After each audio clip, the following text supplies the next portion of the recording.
Estamos começando mais um episódio do The House Talks. The House. Agradecendo desde já os nossos apoiadores, Cervejaria Teresópolis e Cell Shop. Agradecer também a galera que está seguindo a gente. A gente está super animado e surpreso com os números que o The House Talks tem atingido. Então, valeu por dar essa força, valeu por acompanhar. Siga, se inscreva e compartilhe. Hoje a gente tem uma figura incrível. Eu estou super feliz de estar com essa pessoa aqui. Escritor, roteirista, ator, humorista, engenheiro Hélio de la Penha.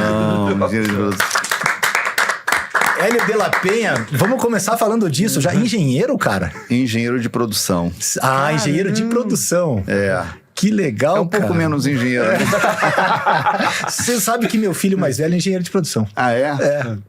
O que faz o engenheiro de produção? Pois é. Trabalha na produção, sei lá. Bom que virou ator, né? Senão tinha virado Uber, né? Mas você nunca atuou? Nunca atuou nesse... Sim. Você trabalhou como engenheiro? O jornalzinho Caceta Popular, que é a origem dessa história toda, começou na faculdade de engenharia.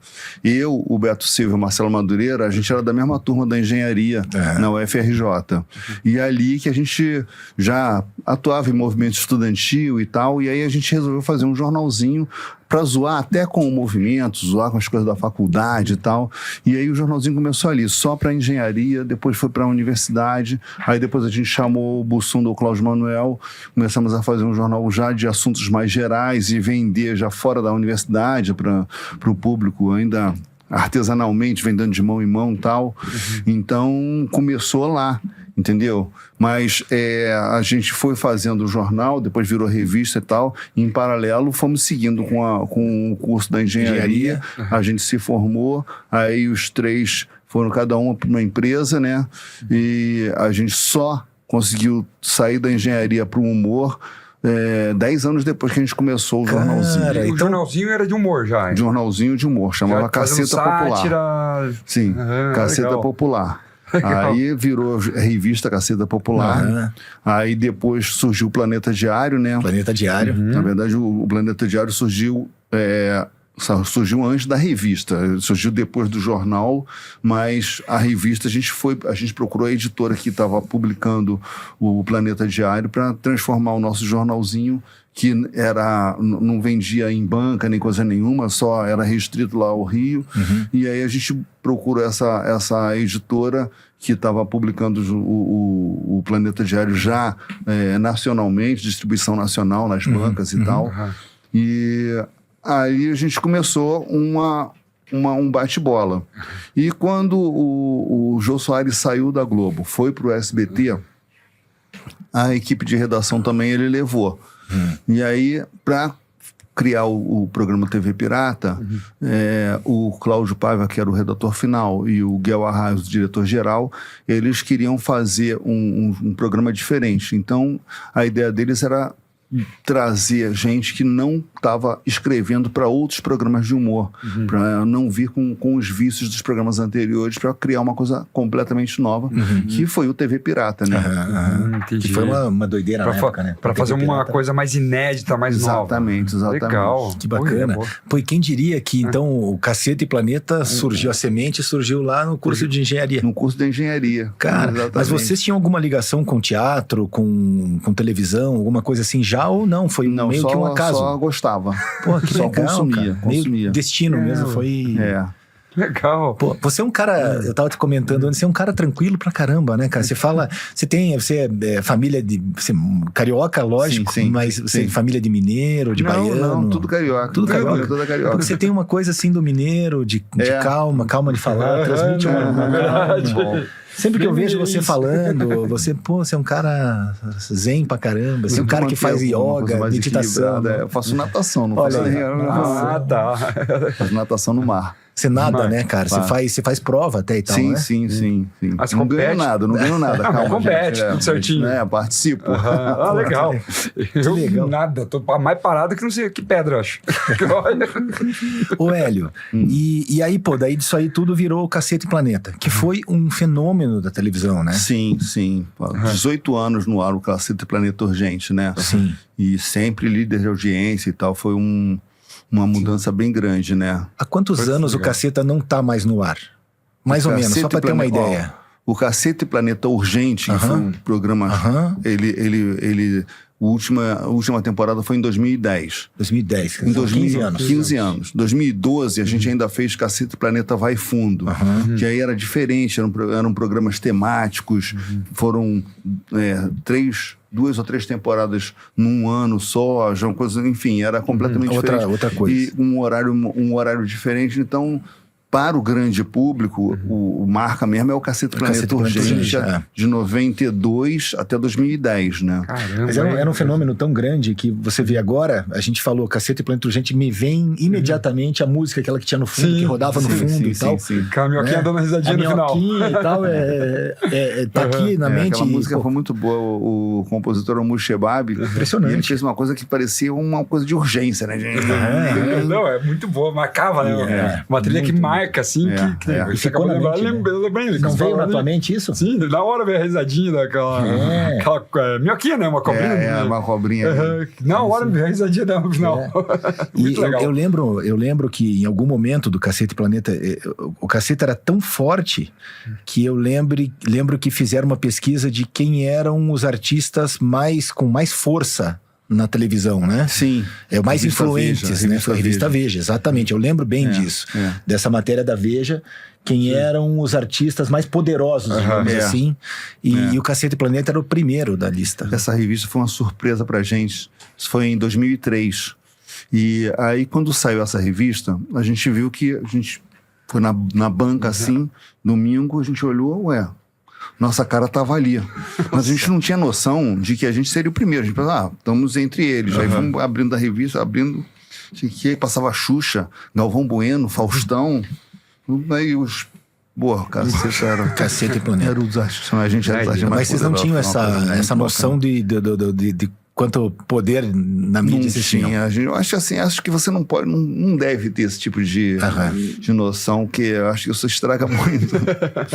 E, cara, foi uma época assim, deu pra todo mundo fazer o pé de meia, ganharam bastante dinheiro. Foi bem legal. Foi legal, né? Porque foi muito tempo, né? Foi muito tempo, E exatamente. muito tempo no muito auge, tempo né? líder de audiência, né? Então foi uma coisa, foi um sucesso muito consistente, né? Que legal, No cara. Brasil inteiro. E era uma época que a TV aberta era muito forte, né? Sim, A muito Globo forte. dava 40 pontos de audiência Exato, por aí. exatamente, Então era muita coisa. Exatamente. E era impressionante. A gente tá falando de uma época que não tinha TV a cabo, Sim. não tinha telefone celular. Sim. Então... Internet, nada, né? Era a TV e o rádio. Então, assim, hoje em dia, às vezes a pessoa tem um sucesso tremendo no YouTube, tem milhões de seguidores, sai na rua e ninguém sabe quem é. Não, e comigo acontece muito isso. Você viu aquela... Já ouviu falar nesse influencer? Eu falei, quem? Nunca ouvi falar por conta disso, porque não é o meu nicho, eu não mas sigo fulano porque tem Volta 20 naquilo que a gente tava milhões. falando do nicho. Né? Tem Então, 20 milhões de seguidores. É isso mesmo. Mas Pois é. você não é um daqueles 20 milhões. Exatamente. Pronto, já era. Né? Esses dias eu fui cortar o cabelo. E daí cheguei no lugar lá, tinha um puta de um carro e tal. E eu entrei na barbearia e tal, e falei pro cara, porra, carro lindo que tá aí, né? De quem que é? Porque eu sabia que era de um cliente, né? Ele falou, desse menino aí. Tinha um menino de uns 19, 20 anos. Eu falei, porra, mas quem que é esse menino aí, cara? Que é todo desajeitado e tal. É um youtuber. YouTuber. Cara. Fala, mas, cara, não, ele faz um negócio voltar, é nichado. Negócio de terror, não sei o que. Isso, o cara tem não sei quantos milhões de seguidores, não sei o que, e tava, porra. Essa coisa do influencer é engraçado porque... O que você é? Eu sou um influencer. Na verdade, ser influencer deveria ser uma consequência de um ofício que você tem. Exatamente. Né? Exatamente. Aí você se destaca naquele ofício Exatamente. e se torna um influenciador. Exatamente. Mas não, agora você sair para ser... eu quero ser influencer. Mas isso o quê? mesmo, Mas o que você vai fazer? Né? Claro. É uma coisa doida. Não faz muito sentido, né? Não faz. E aí, dessa coisa ainda do Caceta, daí você falou dos que estavam na engenharia e tal, e aí os outros, como é que foi? Como é que funcionou para acabar formando o grupo, como foi formado? Que é o seguinte, eu, o Beto e o Madureira, a gente era da mesma turma. O Madureira tinha estudado no ensino médio com o Cláudio Manuel e com os irmãos do Bussunda. E rolava assim lá no Rio, tem uma coisa assim, a social acontece muito na praia, né? E eles tinham um point em que eles iam à praia e tal, e o Madureira nos levou para lá. E a gente conheceu lá o Cláudio, conheceu o Bussunda e tal, e achava eles divertidos, aí tinha outra galera e tal, e a gente falou, por que a gente não traz eles pra redação, pra gente fazer o jornal junto? Aí, num primeiro momento, até outros amigos também entraram e tal, aí outros não levaram adiante a coisa, foram saindo, um foi largando, outro foi não sei o que, foi desistindo, e a gente foi mantendo. E aí esse grupo foi o grupo que teve a tal da resiliência, né? Sim. Pra usar um jargão corporativo. E era uma turma grande, né, cara? Era uma turma grande. Eu imagino que o processo criativo ali devia ser... era uma turma. Porradaria, uma gritaria. Devia ser uma loucura, né? Pra criar, pra fazer tudo. E todos jovens, né, cara? Todos super jovens. Uma molecada, né? Imagine a doideira que devia ser. Era uma coisa... Mas tinha uma coisa de disciplina, né? E de responsabilidade, um compromisso ali que a gente tinha com aquele negócio. Independente se tá dando dinheiro ou se não tá dando dinheiro, a gente gostava de fazer aquilo e queria fazer bem feito e tal.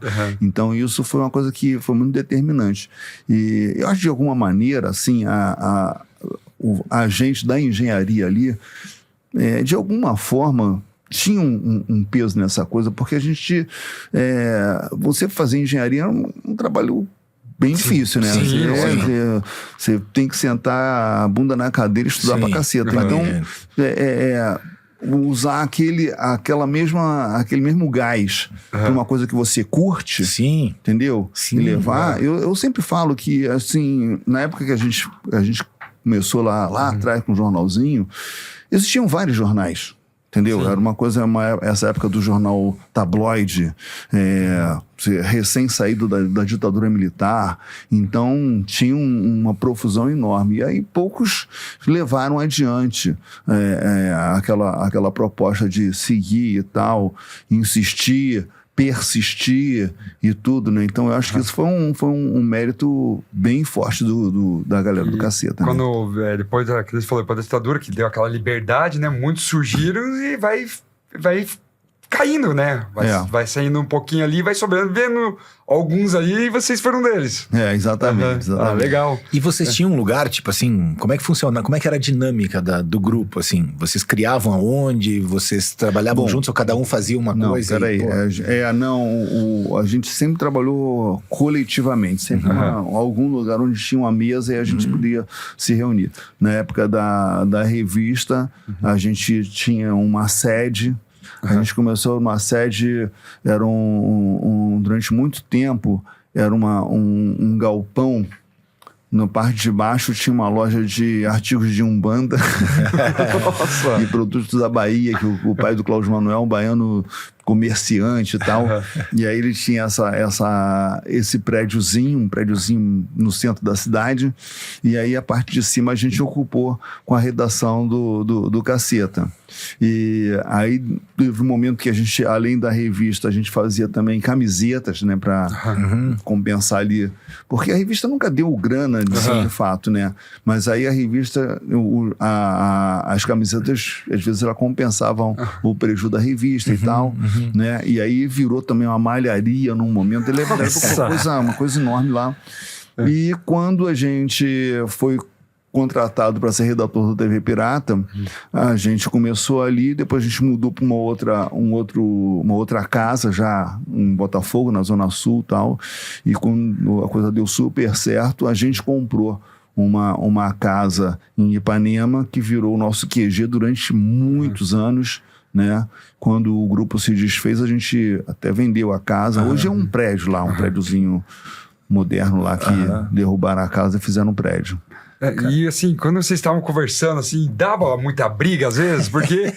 às vezes não, sempre. Então, porque eu sei que tá aquele conflito de ideias, né? Havia uma porradaria danada, mas assim, era sempre em função da ideia. Cada um queria fazer a melhor coisa. Exatamente, entendeu? E a gente só botava no programa aquilo que fosse consensual, né? Entendeu? Então a discussão ia até todo mundo se convencer de que aquela é a melhor ideia para seguir adiante, entendeu?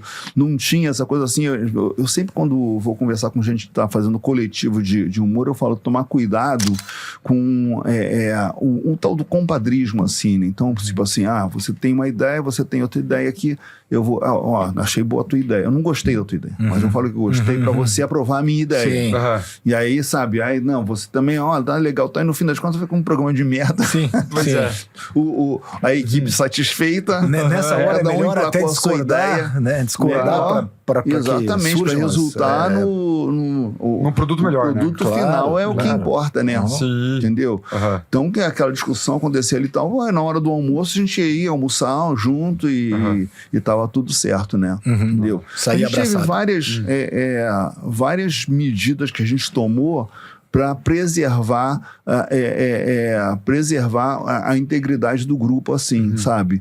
E até eu tenho uma palestra que eu acabei de desenvolver, chamada Piada Também é Business. Legal. Em que eu falo justamente contra a trajetória do Caceta e, assim, mostrando os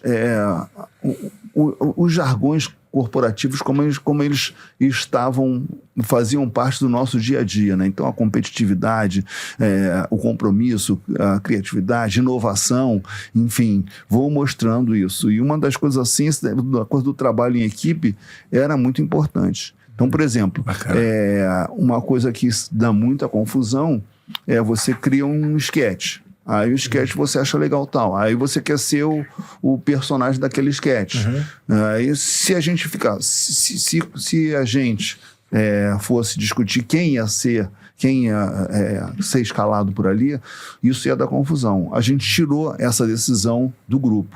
Essa decisão cabia ao diretor do programa. Boa. Entendeu? Quem cabia melhor naquele personagem. Se você, por acaso, achasse que... Aí você ia lá conversar com ele. Sim. Entendeu? Mas a decisão não estava no grupo, né? Legal. Tirava essa responsabilidade. Exatamente. Entendeu? Bem sacado. Porque daí dá até o ego da pessoa, né? Que o ego às vezes pode atrapalhar. Pô, mas ele já foi 2, eu não fui nenhum ainda. Que horas que eu vou colocar? Então... Exatamente. Uma coisa mais meio assim, né? E também a questão salarial da gente negociar em grupo para não ter um cara, sabe, ganhando mais e o outro ficar... Que nem aconteceu na época dos Trapalhões até, né? Que o Dica até se separaram porque o Dica acabou ganhando mais e acabou quase ferrando com a teta ali, né? Mas ali também havia uma coisa desequilibrada. O falecido Mussum, a gente fez uma entrevista com ele na revista e ele estava falando assim, porque assim, o Renato Aragão, ele conduzia muito, né? Ele pensava, ele estava o tempo todo mérito, pensando, né? Escrevia, fazia o roteiro e tal. Aí o Mussum falava, pô, mas enquanto ele tá lá fazendo o roteiro do próximo filme, eu tô tomando o meu mé e tal, entendeu? E aí, então, quer dizer, no fim das contas, quando a gente entrevistou ele, ele já tinha tentado, já tinham voltado, então já estavam... Então, ele já tinha passado pela experiência de que havia uma razão para aquela situação acontecer. Mas eu conheci o Mussum em 90 e... Não, tô meio perdido aqui. Em 92, 93, por aí, acho que 91, 92, alguma coisa assim, começo dos 90. Mas ele tinha uma mágoa, assim, ele falou que tinha uma mágoa com relação ao Renato Aragão e a situação toda, assim, tipo... Isso devia ser devia ser quando eles decidiram ali sair. Eu acho que, enfim, eu acho que era meio desproporcional, assim. Na realidade, no fundo, no final da história, quem mandava era um e acabou, e os outros tinham que fazer e ponto. Não, mas é aquele negócio, o Renato escrevia, fazia toda aquela... E os outros ficavam ali, né? Então eu merecia até ganhar um pouco a mais até. Falando do Caceta ainda, e o Bussunda, cara, o Bussunda era uma figuraça, né, cara? Daí aconteceu aquela... Puta, foi uma tragédia aquilo, né, cara? Porque... O Bussunda era uma figuraça, o Bussunda era meio um fiel da balança ali, porque nós éramos 7, um número ímpar, então a discussão nunca empatava, né? E o Bussunda, ele nunca ficava assim, não estava sempre do lado de fulano. Ah, não, Bussunda, você já sabe, vai concordar com fulano. Não, ele sempre, não, isso aí, não acho que você tá certo, não, acho que o caminho melhor é por aqui e tal. Então, era realmente um fiel da balança. Além do que um cara muito engraçado, muito criativo e muito à vontade na vida, né? Então, sabe, foi até engraçado que a gente estava ali, né, fazendo a revista e tal, e eu estava numa empresa de engenharia, Promon Engenharia, que era uma empresa super austera e tal. Então, certas coisas assim, eu não queria aparecer de frente para não queimar meu filme na empresa, não sei o que e tal. Aí eu me lembro que teve uma vez que a gente estava conversando alguma coisa, aí eu falei assim, pô, cara, não posso entrar nessa não, porque eu tenho um nome a zelar. Aí ele falou assim, já eu tenho um nome a lazer. E ele era esse cara mesmo, assim? A vida... Deixa a vida... Um documentário, o Cláudio Manuel fez um documentário sobre o Bussunda, tá no Globoplay, chamado Meu Amigo Bussunda.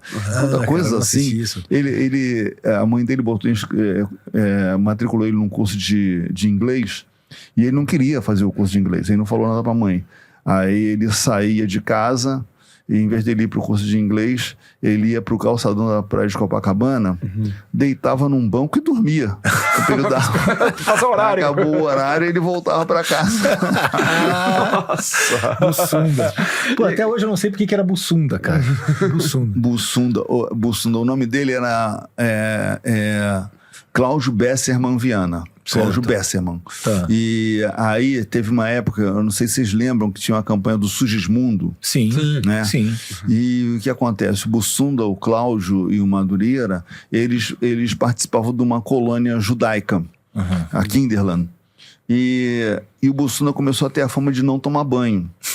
Então ele aí começou a ser o Bussunda imundo, Bussugismundo, aí virou Bussunda. Ficou Bussunda. Daí o Bussunda. Mas ele tinha uma outra explicação pro apelido, né? O que era? Que Bussunda era a junção das duas coisas que ele mais gostava. Boa! Aí uma vez ele falou isso numa menina, que a junção das duas coisas que eu mais gosto. Eu falei, então seu nome é Bundeta? É quase isso. Isso. Opa! E a Ana Paula, como é que ela apareceu ali no Cacete Planeta? Porque é aquela uma excelente apresentadora, né? Como é que ela surgiu assim? Maria Paula, ela era Maria DJ. Paula, desculpa. Ela era DJ da MTV, Sim. né? E assim, o Cacete Planeta, ele começou em 92. E aí a apresentadora do programa era a Kátia Maranhão.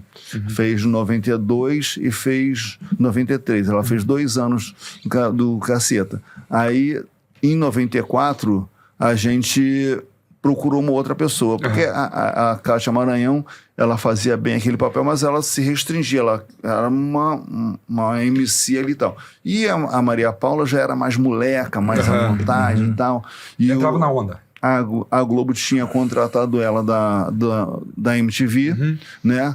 Ela estava na Globo, ela tinha feito um programa chamado Radical Chic e tal. Então a gente estava buscando alguém e sugerimos a Maria Paula. E o grupo adorou a ideia da Maria Paula, ela também gostou e ela chegou, ela se enturmou imediatamente, né? Então, porque ela começou... Passava isso, né? Ela passava, né? Que ela tava assim, né? vamos lá, no meio de 7 homens, não, 7 cacetas, né? Eu lembro que vocês falavam isso. Verdade, Ali no meio de 7 homens, você via que ela tava tranquila, que ela fazia aquilo lá com prazer mesmo, que gostava de fazer. Ela foi conquistando aquele espaço, ampliando aquele espaço dela, né? Que ela começou como apenas uma apresentadora lá, um talking head ali, que chamava as matérias, mas aí ela foi aos poucos sendo incorporada para os esquetes também, aí fazendo personagem de novela e tal. Aí dali a pouco ela estava completamente dentro da jogada, né? Sim. Era uma coisa só, né? Dentro... E aquele humor do Cacete, eu acho que todo podcast, toda entrevista faz essa pergunta, eu tenho que fazer também. Aquele humor do Cacete Planeta, hoje em dia, daria, certo? Cara, eu acho assim que essa ideia de você pegar alguma coisa dos anos 90 e trazer para 2020, isso jamais passaria pela cabeça da gente, entendeu? Eu acho que o humor, ele é sempre contemporâneo, sabe? E se você pegar um programa de 1992 e pegar o programa de 2010, quando o programa acabou, você vai ver que eles são completamente diferentes, porque eles estão dialogando com a sociedade naquele momento. Você tem que evoluir junto, né? Exatamente, entendeu? Então, quer dizer, certamente a gente não estaria trazendo coisas que a gente sabe que não iam funcionar, entendeu? Porque o comediante, ele tá sempre em busca da risada, da gargalhada, né? Ele não quer se confrontar. Tem gente que tem esse caminho, né? A nossa ideia era que fazer graça, fazer e trazer as pessoas para junto da gente, entendeu? Então, você pegar hoje mas isso aqui você faria? Acho que provavelmente não faria, entendeu? Sabe? Provavelmente ia buscar até outro caminho. Vocês iam ser cancelados já. Entendeu?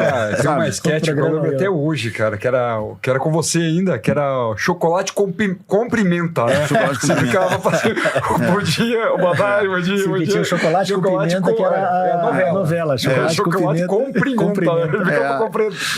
Mas essa aí, por exemplo, eu não tenho essa certeza de que não ia poder fazer e tal. Até porque, assim, eu sou um preto, entendeu? Tem um lugar de fala, como tem também outros sketches que rola muito, que é a participação do Pelé no programa, né? E que aí eu faço um guardinha. O Pelé tá dirigindo um carro, aí ele para, eu peço documento, aí ele fala, ele tava de boné, de óculos assim, não dá para reconhecer, aí ele falou assim, não, eu tô sem meu documento aqui, mas aí ele tira tudo, eu sou o Pelé. Eu falei, tu é Pelé. No Brasil todo preto é Pelé. Pelé. Bota esse Pelé aqui na caçapa. Bota esse Pelé na caçapa. Eu lembrei dessa agora. Puta, você vai lembrando, cara, que saudade que dá, cara. Você tem saudade dessa época? Você tem saudade dessa época? Tenho saudade do salário. Puta, isso aqui é honestidade, hein? Mas você não tem saudade dessa época de estar com a galera, fazendo isso que eu uma época muito boa. O grupo aí, vocês se conversam ou não? Sim, a gente tem até um grupo de WhatsApp, a gente ainda negocia, ainda tem uma empresa, né? Porque temos as marcas, né? A marca Cacete Planeta, Organizações Tabajara, são propriedades do nosso grupo, demais. Entendeu? Então a gente ainda tem um vínculo comercial, digamos assim, apesar de não estar mais na ativa, né?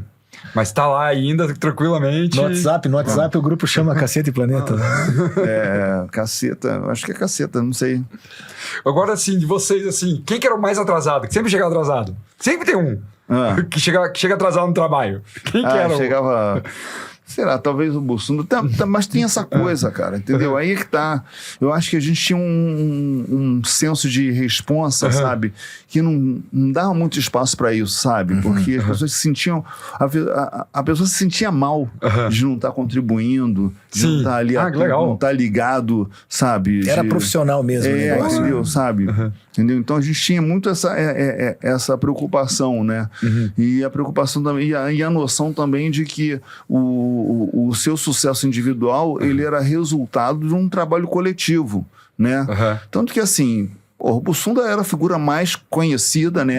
Era o popstar, digamos assim, do grupo, e ele tinha essa consciência de que o trabalho dele reverberava, repercutia, porque você tinha uma equipe por trás ali, todo mundo pensando nas piadas, pensando no resultado final do programa.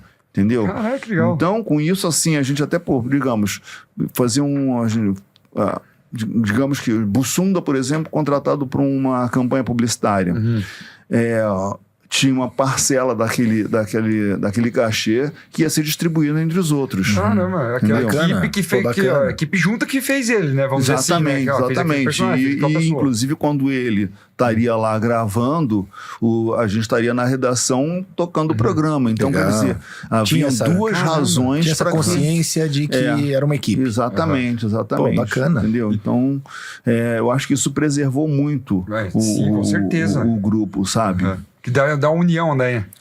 No grupo ali e tudo. Exatamente. E me diga alguma coisa, assim, que a Globo a gente sabe que é um canal muito fechado. Sempre nunca... Acho que vocês até nunca brincaram com o Silvio Santos, né? Nunca imitaram o Silvio Santos lá. Olha, a gente... A Globo é difícil de liberar você usar a imagem de outros apresentadores de televisão, dos artistas. Sim. Teve alguma vez que vocês levaram alguma... Assim, fizeram besteira, não era pra colocar isso no ar? Sim, teve algumas vezes. Algumas vezes que isso aconteceu. E essa coisa assim, inicialmente, não havia muito isso. Quando a gente começou lá na época do Boni, a gente tinha muita liberdade, né? E aí, com o passar do tempo e também com a gente se estabelecendo, sendo um mainstream, e você sendo a cara também da emissora e tudo mais, e aí internamente a Globo foi mudando, a diretoria foi trocada e tudo mais. Então o Boni, por exemplo, ele era um cara que ele vem da área da criação, né? Então ele era um diretor que vem do mundo artístico. E aí a área comercial, ela começou a ter prevalência. E aí, nesse momento, a gente começou a ter alguns entraves, né? Sabe? Então, uma das coisas que a gente foi brecado foi, por exemplo, de fazer paródia de comerciais, né? Sabe? Porque... fizeram a Parmalat também. Exatamente. Tinha essa coisa assim de falar de programas de outra emissora. Teve um caso, a gente fazia uma paródia do Bananas de Cueca, né? Bananas de Pijama. A gente falou, nossa, era o Bananas de Cueca. Era eu e o Beto, né? E aí, nessa época, já não era mais o Boni, o diretor-geral, era Marluce. E aí, um determinado dia, ela nos chamou para mostrar a audiência do Bananas de Cueca e o Bananas de Pijama. E nossa audiência da Globo era muito maior. Então ela falava assim, olha só, a brincadeira de vocês, na verdade, está promovendo o produto da concorrência. Então... Fazia sentido. Sabe? Faz sentido, né? Essas coisas faziam sentido. Às vezes a gente achava que... Às vezes a gente concordava, às vezes a gente aceitava sem... Até porque naquele momento, voltamos a falar, vocês tinham um poder nas mãos pelo fato de... A influência de vocês era meio que dá a impressão que vocês faziam meio que vocês queriam, né? Exatamente. Tinha um pouco disso, né? Tinha muito isso. Mas, então, tinha essa coisa assim de você ter que ter... essa noção e tal. Mas às vezes, por exemplo, quando teve o sequestro do Silvio Santos. O sequestro do Silvio Santos era um assunto que extrapolava o SBT. Um assunto nacional. Entendeu? E aí foi uma coisa que a gente se incomodou de não poder fazer, sabe? Porque, uma sátira, alguma porque não se trava, a gente escreveu até e tal, e aí foi brecado lá, né? Entendeu? Mas... por outro lado, teve outras vezes que a censura nos defendeu, nos protegeu, né? Por exemplo, no 11 de setembro. 11 de setembro aconteceu de 2001, né? E aconteceu... 11 de setembro aconteceu numa terça-feira. Era um dia de gravação. As gravações eram segunda e terça. E a gente, acompanhando aquele fato acontecendo na televisão. Eu naquele dia nem estava no estúdio, estava em casa ainda, mas tinha uma galera no estúdio, tal, a gente conversava, tal, se falava, tal. Quarta-feira era o dia que começava a redação. Cara, a gente começou a fazer várias piadas com um atentado de 11 de setembro, não sei o que e tal. A gente já estava... O programa da semana seguinte seria praticamente um especial 11 de setembro. Mandamos para produção e que passava pela diretoria da emissora e voltou nada, zero. Vocês não podem fazer absolutamente nada disso. A gente ficou puto, porra, sei o quê, uma censura, é um absurdo e tal. Aí o Mário Lúcio Vaz, que era o diretor-geral na época, ele falou assim, eu não acredito que vocês acham que eu sou mais inteligente que vocês. Você está vendo uma comoção mundial. Sim. Tem a menor condição. Então, a gente, não, mas isso aí é absurdo, exagero e tal. Aí não deixaram a gente fazer. Aí começou o noticiário a vir, a gente falou, pô, realmente. Que não fizemos. Ninguém isso ia dar uma bola na trave, as pessoas iam ficar muito incomodadas. Então a gente, de alguma maneira, foi preservado por conta de uma restrição ali, entendeu? Poderia ter um desgaste, inclusive. Mas daí, quando abaixou, eu lembro que vocês também começaram daí. Deu aquela baixada por aí, começou a brilhar. Não, pois é, porque aí o que aconteceu? Aí depois ficou aquela coisa de ninguém sabia onde estava o o Osama Bin Laden. Sim, né? que eu lembro que tava no Brasil daí. Aí a gente inventou que o Osama Bin Laden estava escondido numa favela. Como é que é? Barraco do Osama? Como é que é? O Cafofo do Osama. Que era casado com a mulher. Casado com uma mulata. Cafofo do Osama. Aquilo era muito legal, cara. Era o Cafofo do Osama. Era muito criativo. E já era um momento que a gente achava que, sabe, ali as pessoas já tinham digerido a tragédia, né? E aí a coisa começou a se tornar distante. Sim. E meio que sacanear o Osama valia. Exatamente. O cara tava todo mundo buscando. Exatamente.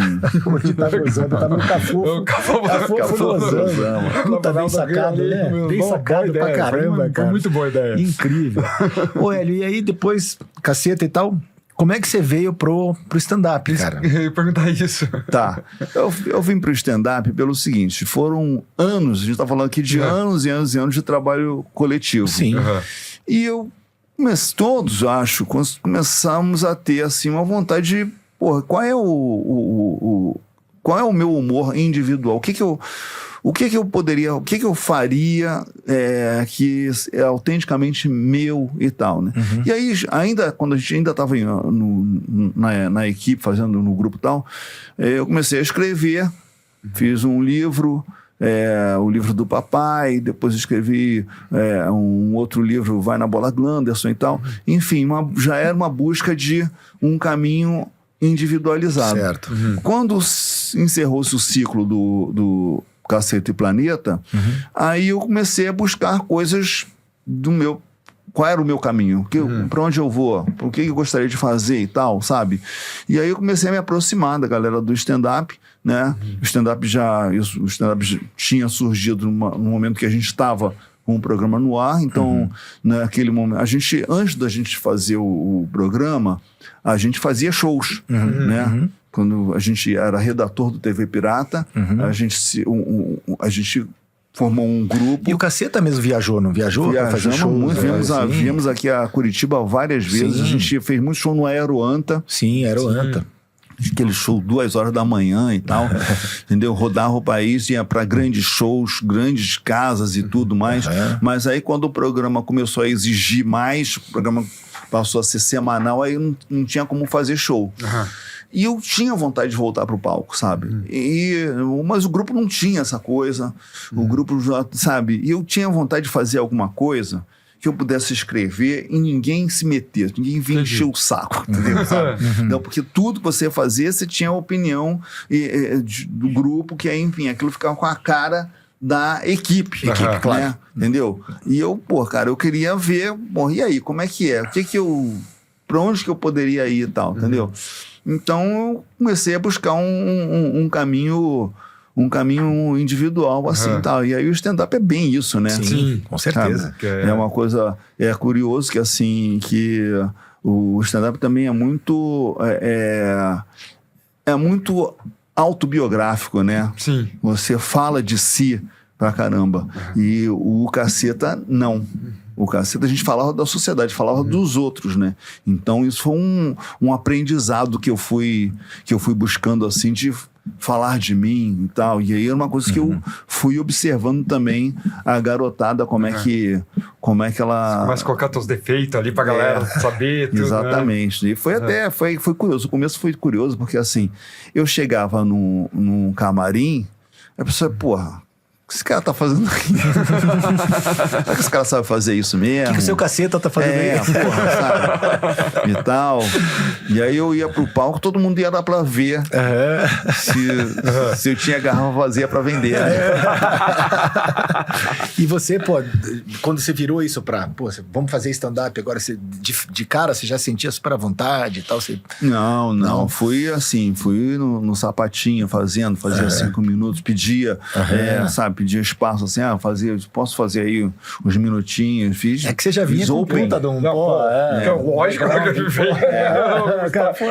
Na verdade, mas era mas por outro lado também, era um risco que eu tava correndo. Aumenta a tua responsabilidade pra caramba, a expectativa fica lá em cima. Exatamente, a expectativa, e eu falo, pô, esse cara era meio... então não era ele o engraçado, né? Pois é. Deu pra ver aqui que a graça não vinha dele, era outra galera aí que tava fazendo, o cara tava... Entendeu? Então, eu me expus ali, né? Entendeu?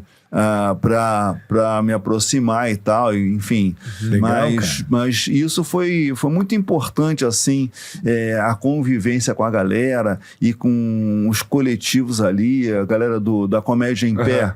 Eu pedia para fazer ali 5 minutinhos lá na Comédia em Pé e tal. E aí a coisa, em 2018, uma galera da Comédia Preta começou a fazer um grupo de WhatsApp, até muito em função de uma situação que o William Vac passou, que ele falou, isso é coisa de preto, não sei o quê, que aí, porra, foi porradaria pra caramba. E aí, por conta daquela coisa, os comediantes pretos começaram a fazer um grupo de WhatsApp pra ficar zoando, sacaneando e tal. Aí me incluíram nesse grupo. E dali a pouco eles falaram, vamos fazer um show. Aí eu falei, beleza, vamos fazer esse show, eu topo, não sei o que, a maioria era de São Paulo. Eu falei assim, não, mas eu vou a São Paulo, eu vou aí e tal, não precisa pagar a minha passagem, eu pago, eu tô interessado. E aí aquele coletivo me deu uma rotina maior. Uma vivência maior, eu conversar mais com a galera e tal, sei que, enfim, aí e como abordar a questão do racismo, da negritude e tal, sabe? E eu achei muito interessante essa coisa, porque até então eu fazia comédia, eu era o preto no meio dos brancos, entendeu? Então ali eu era um preto no meio dos pretos, sabe? Como é que era? Qual era a graça? O que a gente faz? E assim, e aí eu tinha uma coisa assim que eu ficava muito... tentando desenvolver, pensar assim, mas qual é a minha questão, né? Porque a maioria tinha uma origem mais humilde, entendeu? E tal, então eu não tinha essa questão social, digamos social, assim. Exatamente, entendeu? Sabe? E a questão assim o racismo pessoal estava distante, porque o racismo ele acontece, é muito covarde, né? Então, quando você é uma figura desconhecida, quando você está no meio de um coletivo preto, tal, aí a coisa você vai, né, sabe? Mas quando você se individualiza, eu sou o Hélio, entendeu? Então não era um preto qualquer, eu era o Hélio. Então já fica o porteiro, quando eu chego lá, não vou botar, não, é o Hélio, então peraí, seu Hélio e tal. Então, tipo assim, a minha realidade era diferente daquela galera. E eu fiquei um tempo buscando qual era o meu humor na questão racial, entendeu? Que não era o humor da galera. Foi quando eu comecei a desenvolver até o texto que eu venho trazendo pro meu show aí, o meu show Preto de Neve, que eu comecei a me tocar assim, que eu era um preto que circulava em ambientes elitizados, ambientes brancos, né? Um condomínio que eu moro no Rio de Janeiro, um condomínio de luxo, e eu sou o único proprietário preto, enfim, sabe, volta e meia, não é super comum eu ir num restaurante ser o único preto daquele restaurante naquele momento, enfim, então eu penso assim, cara, a graça pode ser eu mostrar pro povo esse lugar onde eu tô, entendeu? E daí surgiu o Preto de Neve. Preto de Neve, que é o show. Legal. Pô, muito legal. E, Hélio, você curte futebol, né? Você é amarradão no futebol e torcedor fanático do Botafogo, né? Exatamente. Cara, isso, futebol... Sofredor. Foi muito, agora o Botafogo tá bem, não, né? pô. Agora o Botafogo bem. nos últimos anos aí tem feito campanhas... No ano passado tava melhor, né? Ano passado bem melhor, né? Ano passado foi uma loucura, cara. Aquilo foi maravilhoso. Impressionante, né? Mas vacas magras. Dá gosto de torcer. Vacas magras, meu Deus do céu. Dá gosto de torcer pro time quando ele tá assim, né? Quando ele tá no alto. Porra, ano passado, cara, foi... Inclusive, eu esqueci de trazer o livro que eu tenho. Eu tenho 2 livros. Tem um livro que tá até aí. Pede pra Joyce meu livro. que é o livro sobre... que é não tem nada a ver com Botafogo, mas eu estou lançando um livro que é O Pequeno Alvinegro e a Glória Eterna, que conta a história do Botafogo até a Libertadores, Brasileirão e tal. Sabe? Legal, cara. E é um livro que eu tenho falado pra galera assim, cara, ó, o Botafogo tá mal... Fica nesse livro, vamos ficar em 2024. Ali nós fomos felizes. Não, mas o Botafogo já tem uma história aí, pô, se for... Sim. História é maravilhosa, com certeza. O Botafogo junto com o Santos, sabe? Sim, porra. Botou em... tem até uma frase lá que é o Botafogo e o Santos que inventaram o país do futebol. País do futebol, Porque foi exatamente. quando, em 58, que o Brasil, o Pelé e tal, botou o Brasil no mapa mundi, né? E tal. Então, quer dizer, o Botafogo tem uma história muito bacana. E você é aquele tipo de torcedor que acompanha, que vai no estádio. Vou ao estádio, entendeu? Eu sou legal, conselheiro do você é conselheiro? Nossa! Que legal, cara. Você tá envolvido lá dentro mesmo. Muito. Olha o livro aí, ó. Vamos ver aqui. É outra história. Esse aqui não tem nada a ver com Botafogo. É Aventuras de um Pijamão. É um livro que fala sobre casamento, solteirice, sexo, falta de sexo, do ponto de vista do pijamão, que é o cara casado, né? Pijamão. Entendeu? Eu sou um sujeito casado, que assim, eu ficava muito incomodado, porque assim, o cara casado...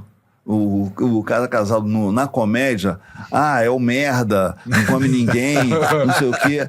E eu discordo disso. Eu acho que quem não come ninguém, na verdade, é o solteiro. Vem com esse papo assim que a vida do solteiro só é boa depois de editada, né? Aí mostra os melhores momentos e tal, entendeu? Mas então, aí eu resolvi fazer um livro de crônicas, sim, e obviamente que o cara tá casado e tal, mas o cara queria saber como é que tá o mercado lá fora. Olhando nada. Normal, né? E tal, entendeu? E aí eu vim desenvolvendo algumas crônicas e tal. Chegou uma hora que eu convidei o Adão Iturruz Garay, que ele tinha cartoons também sobre esse tema. Eu falei, Adão, vamos fazer um livro juntos? Eu faço umas crônicas, você faz os cartoons. A gente não precisa discutir os temas. O tema é esse, relacionamento, casamento, solteirice e tal, beleza, tal. Aí você seleciona as seus melhores cartoons, eu vou selecionar as melhores crônicas, e aí surgiu Aventuras de um Pijamão. Puta, que bacana. Legal, esse foi teu segundo, terceiro? Esse aqui já é, cara, terceiro, quase uns 4 ou 5 livros já. Legal, cara. E o último agora... Aí eu tenho O Pequeno Alvinegro e a Glória Eterna. Esse que eu não trouxe pra cá. Pena. Chama O Pequeno Alvinegro e a Glória Eterna. E a Glória Eterna. E aposto que nenhum dos livros é de engenharia. Não, com certeza. Ele nunca mais nem quis saber. Cara, sabe,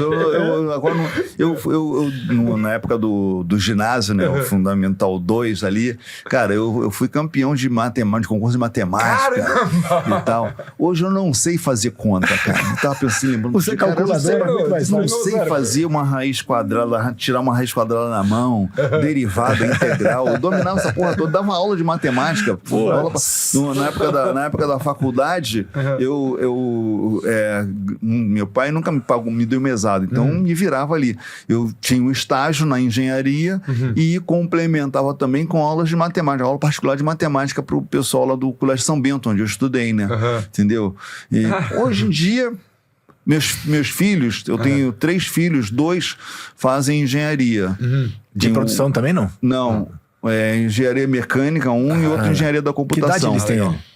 23 e 21. E eu tenho um mais velho que está com 33 anos. Legal. Ele foi para o mundo do direito e agora está no mundo do mercado financeiro. Pô, que bacana, cara. Sabe? Bacana. Mas nenhum foi para a coisa do mundo artístico. Né?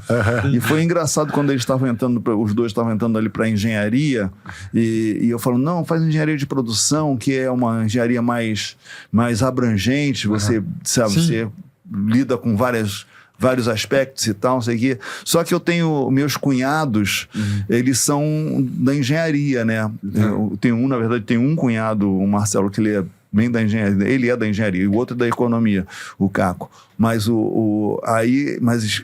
aí eles foram conversar com eles, não, assim, isso aqui é da engenharia de produção, eles falam assim, faz engenharia mecânica, que é engenharia de verdade.